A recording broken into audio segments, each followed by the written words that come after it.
Please don't delete my video.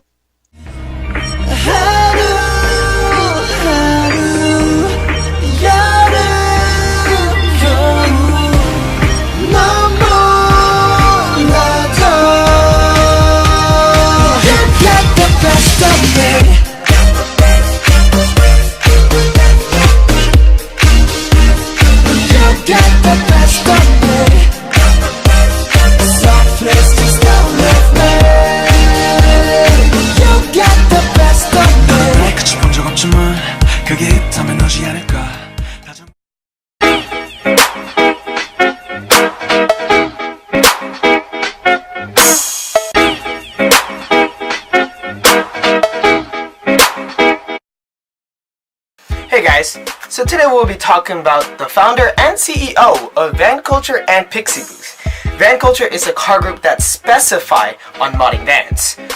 They represent family in the car industry, which is not very well shown. PixCBooth is also a Bay Area family-owned business that set up a photo booth to your party and bring the smiles to you. Being a CEO, you're seen as a very strong leader, someone with direction, but for the CEO of both of these companies, having to be a regular old family man. Paul Katanko is a 35-year-old man who happens to be a father of 4. And today we have an exclusive interview with him of how he came up with these two companies and what helps us to become our own CEO. Paul Joseph Kotako is a 35-year-old father of 4 kids. He was raised by a single mother who was a dentist. He was not born wealthy but had to learn how to make his own money. Growing up, he was very fascinated with cars and decided to try and modify cars himself, thus owning a Mitsubishi Lance Evolution 4. Once he got settled down, he had to get a bigger car for his family, which led to a business idea. He founded Vankulture, which is a van enthusiast car group. He also founded this company called PixCBooth.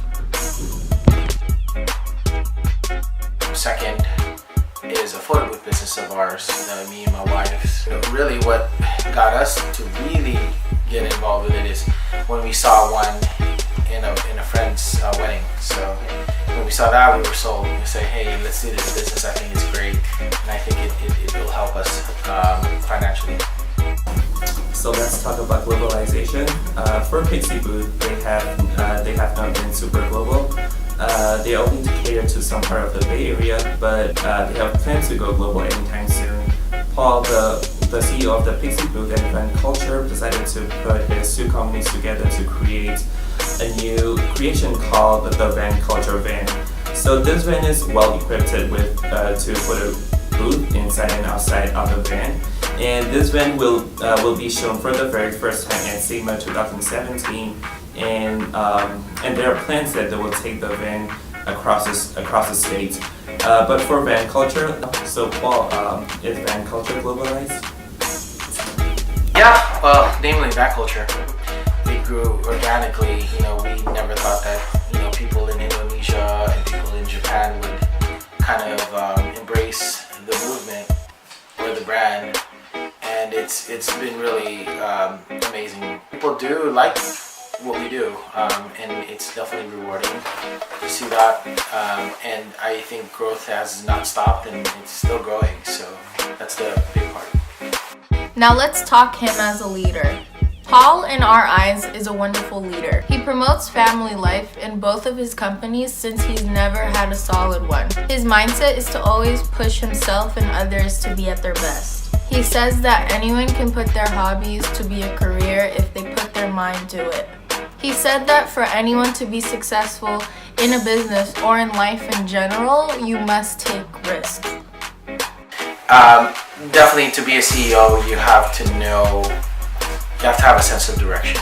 You have to have a goal, a direction, to where you need to go or where you want to go. You have to take risks.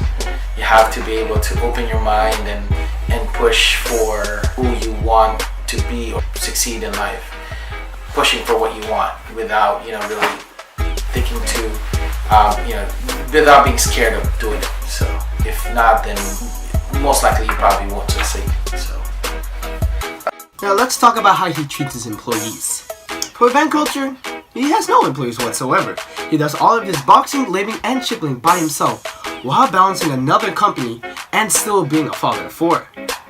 Now for PixCBooth, since that job's a lot more taxing and more overwhelming, he does hire employees that help him at these gigs whenever they're available. But that doesn't mean that they're always available all the time. So he's still doing these gigs by himself. When he does have these employees helping him out, they usually take over the gig and do most of the work, since he needs to rest up a little bit and even focus on the orders of Vankulture while at these gigs. Now you want to know some dirt on him, don't you guys? You remember that Land Evo we mentioned early in the video? Well, you don't supercharge a car for no reason. In his high school days, he used to stay up all night, street racing other people he did not know whatsoever, running away from the cops constantly every single night. Luckily, he never got caught. Right after he sold that Land Evo, that life was probably gone.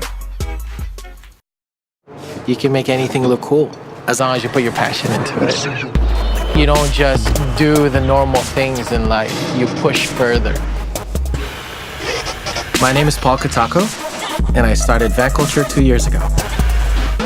I work because I love my family, and I also love modifying cars. My kids love what I do. They're our #1 fans. You can make a van look cool.